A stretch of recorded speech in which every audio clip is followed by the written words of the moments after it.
종합 주가 지수가 추락하고 있는 시장에서 10개월 정부가 만에 결국 국제통화기금 IMF의 있지만 경제 은생 한국의 신화를 뒤로한 채 사실상의 국가 부도를 인정하고. 안녕하세요. 현실주의자입니다. 지금 금리 이슈로 또 시장이 혼란이죠. 무악재 금리 상승입니다. 지금 현재 악재는 없습니다. 약간은 건강한 금리 상승이 예상된다는 거죠. 금리가 상승할 일도 없습니다. 현재는 없지만 국채 수익률이 상승하고 있음에 사람들이 반응하고 있는 겁니다. 현재 시장에는 위험이 없다고 봅니다.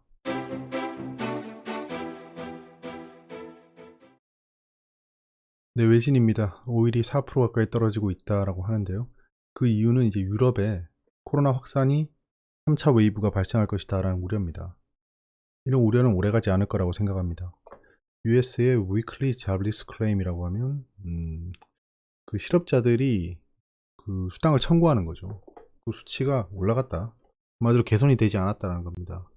본드가 새로 판매되고 있다. 판매가 재개됐다. 패드 메시지 이후에 시장이 소화하고 있다는 거죠. 지금 10년물이 1.7%를 넘었습니다. 그 S&P의 평균 수익률이 1.5%를 상회하고 있죠. 그럼 자동적으로 자금이 이동할 겁니다. 그걸로. 센트럴 뱅크가 이동을 시작했다라는 건데요. BOJ, 뱅크 오브 재팬에 대한 얘기입니다. 유럽의 백신이 혼란스럽다. disarray. 자, 혼돈이란 건데요. 아스트라제네카 백신도 중단했고 그런 상황입니다. 근데 지금 혼란이라고 보긴 어렵고 코로나 사태로 인해서 하락하는 일은 없을 거라고 봅니다. 자, 내신입니다. 21조 원에 멈춰선 B2 증권사 대출 다시 열린다. 이건 이제 신용 잔고가 더 늘어날 거란 말입니다. 대출은 반드시 필요합니다. 뭐 여기서 B2라고 표현하고 있지만 B2가 문제될 때는 폭락할 때입니다. 지금 폭락할 일은 없어 보입니다. 아직은 없어 보이기 때문에 지금 현재 신용이 올라간다, 대출이 많아진다라는 건 시장의 호재로 작용할 것으로 보입니다. 미연준이 금리 안 올린다 라고 얘기했죠. 다우가 33,000을 돌파했다. 역대 최고가인데요. 나스닥은 현재 좀 흔들리고 있죠. 아직도 다우는 계속 신고가를 써내려가고 있습니다. 소액주주 뿔났다, 바이오 주총 폭풍 전야. 현자분이 댓글을 달아주셔서 헬릭 스미스 관련 뉴스를 찾다 보니 저런 얘기가 있더라고요. 소액주주 행동 모임이 생기고 있습니다. 그래서 위임장을 받은 다음에 자기들이 의견을 내겠다. 약간 스튜어드십 코드랑 똑같은 거죠. 그래서 이게 저는 모르겠는데요. 이거 주가에 어떤 영향을 주냐라는 질문이신 건가요? 당연히 뭐 단기적으로 주가에 영향을 크게 줄 겁니다. 또 뭐 지분에 대한 방어, 약간 그런 것들로, 그러니까 경영권에 대한 얘기가 나오는 거랑 똑같은 거죠. 최근에 경영권 이슈가 있는 것들도 몇 개 있습니다. 뭐 딱히 뭐 좋을까 싶습니다. 그냥 단기 슈팅 정도만 나올 것 같고, 헬릭 스미스는 지금 체질 개선이 필요한 단계고 주가가 한 단계 레벨업 해야 되는 단계입니다. 쿠팡이와 상장 노리는 마켓컬리 지난해 매출 1조 원 육박한다. 얘들 뭐 비싸게 파는 기업이니까 매출은 굉장히 많이 올라갈 겁니다. 영업이익을 봐야겠죠. 근데 매출이 커진다는 거는 영업이익이 안 나오는 건 어쩔 수 없다고 봅니다. 그거는 뭐 지금 CAC라고 하죠. 커스터머 애퀴지션 코스트입니다. 고객을 획득하는 데 들어가는 비용이라고 하죠. CAC 때문에 굉장히 많이 영업이익을 까먹고 있는 게 있을 수 있습니다. 하지만 매출액이 커지고 있다는 건 이 시장의 파이가 커지고 있다는 겁니다. 그래서 기업의 성장성을 볼 때는 영업이익보다는 매출액 증가 규모를 봅니다. 그 측면에서 마켓컬리는 성장주로 봐도 무방하다는 겁니다. 마켓컬리가 뭐 국내외 상장을 추진한다니까 연내에 아마 나스닥 가겠죠. 웬만하면. 그럼 누군가가 나스닥을 뚫고 있잖아요. 그러면 그 족보가 나옵니다. 족보가 나오기 때문에 그 한 명이 프론티어, 파이오니어라고 하죠. 먼저 개척을 하면 따라가는 겁니다. 모건 스탠리가 비트코인 펀드를 만들겠다. 모건 스탠리는 대표적으로 비트코인의 우호적인 세력이었습니다. 많이 매집한 뒤에 이제 비트코인 펀드를 만들겠다고 한 거겠죠. 자, 오늘 뭐 여기 실업수당 청구 건수가 예측치보다 안 좋게 나왔고요. 필라델피아 연은 제조업 활동 지수는 정말 좋게 나왔습니다. 한마디로 지금 제조업이 살아났다. 제가 미국 재고량을 말씀드리면서 신흥국 쪽의 원자재 가격 폭등과 재고 축적을 위한 그런 수많은 수입들이 일어날 겁니다. 그게 BDI 같은 걸 보면 알 수 있겠죠. 자, 보궐선거 후보자 등록 신청 1위였는데요. 야권은 단일화를 못했습니다. 뭐 하지만 할 것 같아요. 자, 이미 내분비학회가 다가오고 있습니다. 엔도죠. 제넥신 한독. 제가 지금 바이오 종목을 굉장히 많이 보고 있는데 그 중에 하나가 제넥신입니다. 어차피 전 가지고 있고 현재 꽤 큰 손해권입니다. 꽤 큰 손해권이라서 2차 매수를 기다리고 있는 종목인데요. 지금 하락이 멈췄습니다. 하락이 멈춰서 언제든지 슈팅을 줄 수 있는 상황입니다. 그래서 저도 약간은 불안불안하네요. 제가 추가 매수하기 전에 급등이 나오면 좀 곤란하겠죠. 그래도 좀 추세를 지켜보고 들어가야 됩니다. 여기서 반등을 못 해주면 하락 지속형이 돼버리기 때문에 또 함부로 추가 매수를 할 수 없는 상황입니다. 제가 생각한 라인 때까지 아직 오지 않았는데 하락이 멈춰서 약간은 계획이 꼬인 상태이긴 합니다.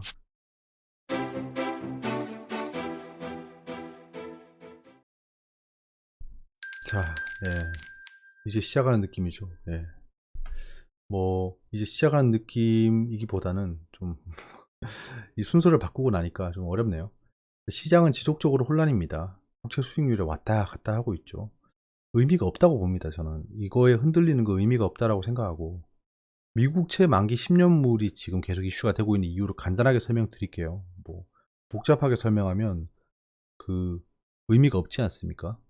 미국채 만기 왜 10년물이냐? 2년물도 있고 20년물도 있고 30년물, 50년, 100년물, 초장기 채권도 나오죠. 근데 왜 10년물이냐 하면 10년물이 뭔가요? 10년 만기잖아요. 그럼 지금 발행하면 10년 뒤가 만기라는 겁니다. 10년 뒤에 무슨 일이 일어날지 어떻게 알겠습니까? 그래서 이거는 미국채는 정말 튼튼한 채권입니다. 전 세계에서 가장 으뜸 쳐주는 채권이죠. 망할 일도 없을 겁니다. 그 경기가 안 좋을 거라고 생각하면 그 10년 뒤에 미국이 없어질 수도 있겠죠. 그럼 미국채 10년물이 인기가 없어질 겁니다. 경기가 안 좋아질 거라고 생각하면. 그러니까 미국채 10년물의 인기는 좋다. 그러면 가격이 올라가겠죠. 그럼 국채 수익률은 떨어지는 겁니다. 그런 국채가 지금 수익률이 올라가고 있다는 건 이게 악재가 있으면 막 팔 거 아니야. 안 사고. 그 막 팔면은 채권 가격이 떨어지기 때문에 국채 수익률이 올라가는 거죠. 액면가라고 하면 좀 그렇고요. 채권 가격이 떨어지기 때문에 수익률은 올라가는 겁니다. 왜냐면 만기 때 받는 돈은 정해져 있으니까요. 그런 겁니다. 그래서 경기를 가장 크게 반영하는 게 10년물이다. 2년물은 연준이 조정할 수 있는 채권입니다. 단기적으로 자기들이 오퍼레이션 트위스트라든가 금리 조정이라든가로 굉장히 단기간에 영향을 줄 수 있는 채권이기 때문에 2년물은 그냥 세력이 좌지우지할 수 있는 채권, 10년물은 경기가 반영되는 채권입니다. 그래서 지금 10년물의 국채 수익률이 올라가고 있다는 건 결국에 안전자산의 선호도가 올라갈 수 있다라고 우려하는 겁니다. 그래서 10년물을 보는 거예요. 근데 지금 현재 경기가 나쁘지 않죠. 악재가 없죠. 그렇기 때문에 금리가 오르건 채권 수익률이 오르건 문제가 없다라고 판단하는 겁니다. 그리고 대우조선해양 썰을 잠깐 하고 넘어가겠습니다. 이거는 그냥 여러분들도 경험 전달과 좀 생각해보기 좀 취지입니다. 제가 이거 예전에 얘기한 적이 있습니다. 들어보신 분들도 있을 거예요. 제가 그 주식을 시작하고 한 2년 정도는 그냥 아무 생각 없이 했어요. 근데 그렇다고 제가 뭐 단기 종목을 따라간다거나 이런 게 아니고요. 그냥 뭐 좀 괜찮아 보이는 종목들, 그냥 우량주 위주로 사고 그랬었는데, 회사에서 어떤 형이 주식을 자기가 굉장히 잘한다라고 얘기하고 다녔습니다. 스스로가. 적극 추천했어요. 우리 파트 사람들 카톡방에 다 모아놓고 대우조선해양을 사셔야 됩니다. 막 그러면서 막 얘기를 했어요. 뭐 어쩌고 저쩌고 얘기를 해서 결국엔 저도 매수를 하게 됐습니다. 그래서 계속 오르는 거예요. 그때 오르는데 수익 축하드립니다라고 계속 메신저에 얘기를 하는 겁니다. 오를 때마다. 근데 떨어지는 날에는 당연히 뭐 시장이 왔다 갔다 하기 때문에 떨어지는 날도 있죠. 근데 떨어질 때는 한마디도 안 하고 자기가 수익 중인 종목 계속 그러니까 자기가 잘 들어가서 수익을 크게 보고 있는 종목이 있습니다. 그거를 계속 보여주는 거예요. 그러니까 보통 감 떨어지고 그 내세울 거 없는 사람들이 자기가 옛날에 1등 했던 유행가만 계속 부르는 거예요. 똑같은 겁니다. 수익 중인 종목만 캡처해서 업로드 하니까 하락 중인데 사람들이 열받잖아요. 열받는데 저렇게 하니까 분위기가 별로 안 좋았어요. 근데 이런 뉴스가 뜹니다. 국민연금 대우조선해양 하한가에 혼비백산 앞서 590만 주 처분. 이때 대우조선해양 분식회가 떴습니다. 2015년경이죠. 2015년 7월쯤 됩니다. 그래서 어느 순간 반토막 이상이 됐어요. 그때 하한가가 30%로 바뀌고, 예, 첫 하한가가 그렇습니다. 대우조선해양이 첫 30% 하한가일 거예요. 아마 바뀌자마자 그 다음날 분시회가 떴으니까. 갑자기 저는 아무 말도 안 했어요. 담배 피러 가자라고 합니다. 그래서 그때 제가 같이 담배를 폈기 때문에 담배를 피우면 저 아무 말 안 했어요. 뭐 반토막 났는데 뭐 어쩌겠습니까? 이게 뭐. 그러니까 저한테 갑자기 이렇게 말을 하더라고요. 나는 조짐이 이상해서 이미 수익권에서 다 처분했었다 이거. 너는 안 팔고 왜 아직도 들고 있냐고. 수익 줄 때 팔고 나왔어야지. 팔 타임이 많았는데. 너 그렇게 주식에 대해서 잘 모르냐. 주식도 2년 넘게 투자한 애가 이러는 거예요. 그러면서 투자는 본인 책임인 거 알지? 이러는 거예요. 근데 저는 그냥 딱 한마디 했죠. 형, 제가 말도 안 꺼냈는데 굳이 이렇게 불러가지고 먼저 말씀하신 이유가 뭔가요? 라고 물어봤어요. 그러니까 아니 투자는 본인 책임인데 왜 화를 내? 이러는 거예요. 그때부터 좀 저는 이 어제 셀트리온 제약 썰로 연결되는 겁니다. 정말 화가 나는 종류의 일이에요. 저는 어제 그 썰을 풀게 된 이유가 제 이런 경험들 때문입니다. 주식에 정답은 없습니다. 언제든지 틀릴 수 있고 절대 다른 사람을 책임져 줄 수 없어요. 예. 저 사람은 아까 전에 자기는 수익 줄 때 다 팔았다고 했잖아요. 그게 맞다 칠게요. 맞다 치면 뭐 본인도 물려 있으면서 그냥 센 척 하고 싶었던 걸 수도 있어요. 제가 봤을 때. 지금 생각해보면 그렇게 주식에 대한 지식이 많지 않았습니다. 그래서 다른 사람을 책임져 줄 수 없다. 자기는 팔고 나갔고 다른 사람 책임 안 져준 거잖아요. 이게 당연한 겁니다. 그러니까 전 저런 사람들을 보면 화가 난다는 거예요. 화가 난다는 겁니다. 셀트리온 제약을 추천해 놓고 나중에 그거 왜 아직도 들고 있냐 이렇게 얘기하는 거는 사람에게 포기한 일이죠. 제가 리딩방을 극혐한 이유로 연결되는 겁니다. 무조건 본인 판단의 의지로 투자하셔야 됩니다. 진짜 정말입니다. 그게 안 되면 일단 빠지시는 게 좋습니다. 내가 판단해서 할 수 있는 종목이 없다라고 하면 그거는 진짜 시장에 맨몸으로 벌거벗은 채 들어가 있는 겁니다. 막 찌라시 문자, 스팸 문자 엄청 오잖아요. 그거에 휘둘리게 돼요. 이건 진짜 제가 진심으로 조언 드리고 싶은 포인트 중에 하나입니다. 단기 트레이딩이랑 단기 수익 목록입니다. 지금 어느덧 이제 빨간색으로 다 물들어가고 있어요. 흥국 FMB는 지금 현재 손해권이죠. 손해권입니다. 에코프로비엠도 반등을 크게 못 해주네요. 예, 오늘 자르고 나올까 하다가 일단은 들고 있었습니다. 그리고 예, 뭐 다 현재는 괜찮죠. 퓨처스트림 네트워크스가 지금 이상한 이슈에 휘말렸습니다. 그래서 추가 매수를 좀 노리고 있었는데 오늘 하락이 나올 때 제가 생각한 라인까지 떨어지지 않아서 그냥 내버려 뒀습니다. 아직도 현재도 그냥 큰 수익권이라서 별 문제는 없어 보입니다. 코스닥 150 레버리지가 수익권으로 바뀌었는데요. 보시면 제가 여기서 자르고 나오고 여기서 약수익으로 그냥 털고 나왔어요. 어쩔 수 없었습니다. 털고 나오고 다시 추가 매집을 시작했죠. 분명히 금리 이슈로 시장이 흔들릴 것 같긴 했어요. 흔들리는데 반드시 반등한다는 전제가 있었죠.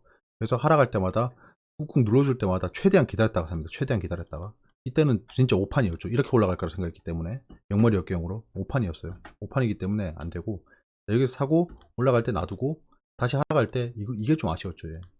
왜냐하면 전 좀 더 열어두고 보고 있었거든요. 이렇게 되고 그 다음에 상승을 하고 있습니다. 하락할 수 있어요. 하락할 수 있기 때문에 추가 매수는 하지 않고요. 여기서 뭐 어느 정도 하락을 해주면 여기 다시 추가 매수할 수 있겠죠. 그거를 좀 대기하고 있습니다.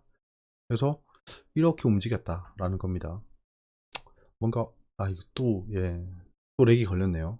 요즘에 이상해요. 이렇게 다시 시작하면 안 되는데 일단은 좀 기다려 볼까요? 몸 풀긴 좀 그렇고 좀 기다려 봅시다. 그래도 뭐 은근슬쩍 보이잖아요. 뿌옇긴 하지만 이게 시장이 흔들릴 때 이 지수 투자를 통해서 해지를 하고 있습니다. 저는 계속 이렇게 하고 있어요. 보시면 시장이 크게 하락할 때마다 지수에 공격적으로 들어갑니다. 왜냐면 지수는 생각보다가 아니고 안전합니다. 지수는 안전하기 때문에 그래요. 얘가 갑자기 하한가 갈 리는 없겠죠. 뭐 한국이 전쟁이 나지 않는 이상. 그래서 그 로우 리스크 로우 리턴입니다. 그렇긴 하지만 비중을 크게 태운다면 1, 2%만 먹어도 괜찮은 거죠. 그런 차원에서 투자하고 있습니다. 코스닥 레버리지는 전고점 돌파할 때까지는 일단 홀딩해 볼 예정입니다. 미증시가 하락 중입니다. 다우존스는 계속 신고가를 갱신하고 있고요. 나스닥이 좀 흔들리죠. 이거는 국채금리가 올라가고 있어서 그렇습니다. 특히 10년물이요. 10년물이 6%, 7%로 올라가고 있죠. 반등 예상합니다. 이슈가 없습니다. 당분간 반등장 조심스레 예상합니다. 최소한 영머리 역경을 생각합니다. 축제고요.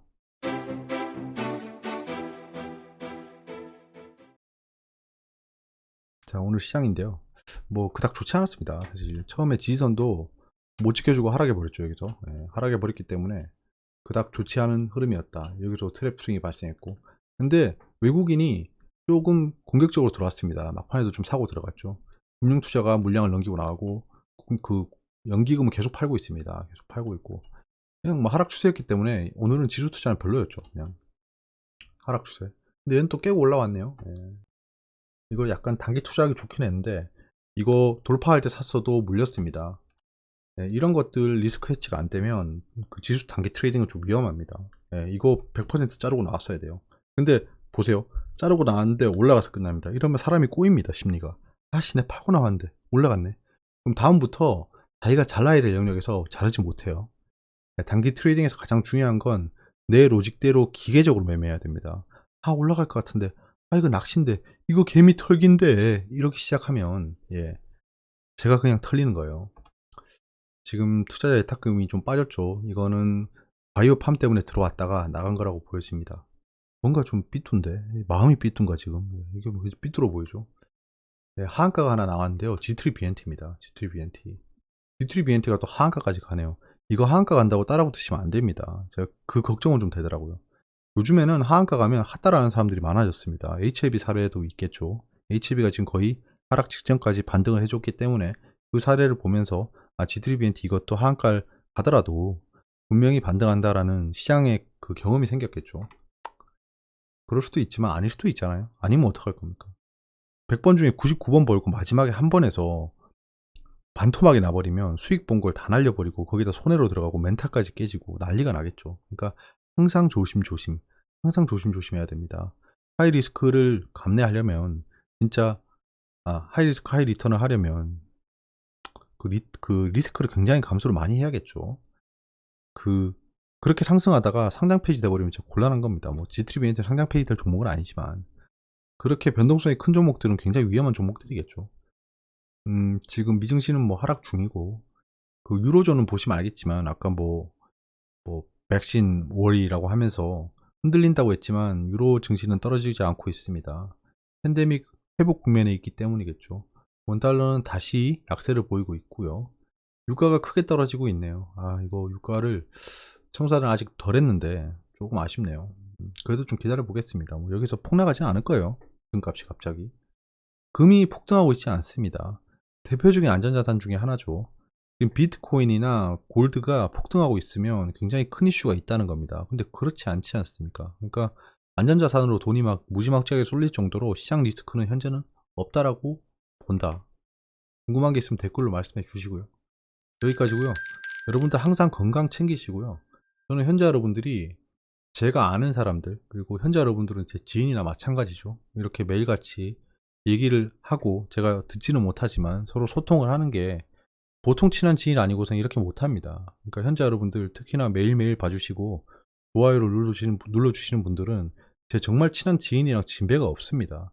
그런 분들이 손해를 본다거나 누군가에게 피해를 당하는 거는, 저는 뭐 그런 거에 대해서는 저도 뭐 언행이라든가 언사라든가 이런 거 용서 없습니다. 진짜 제 지인이나 제가 지켜야 될 사람들이 피해 보는 거는 정말 극혐해야 될 일이겠죠.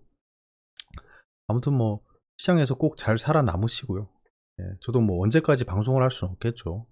방송은 뭐 끝내는 일도 있을 거고 쉬는 일도 있을 거고 그럴 겁니다. 그때도 여러분들이 시장의 방향타를 잡고, 뭐 저처럼 이렇게 뉴스를 전달해 주는 사람들도 있을 거 아니에요. 뭐 그런 사람들하고 또 같이 갈 수도 있는 거고 그렇다고 생각합니다. 요즘에는 몸도 피곤하고 힘드니까 뭐 여러 가지 생각이 들긴 하네요. 여기까지고요. 좋은 밤 되세요. 감사합니다.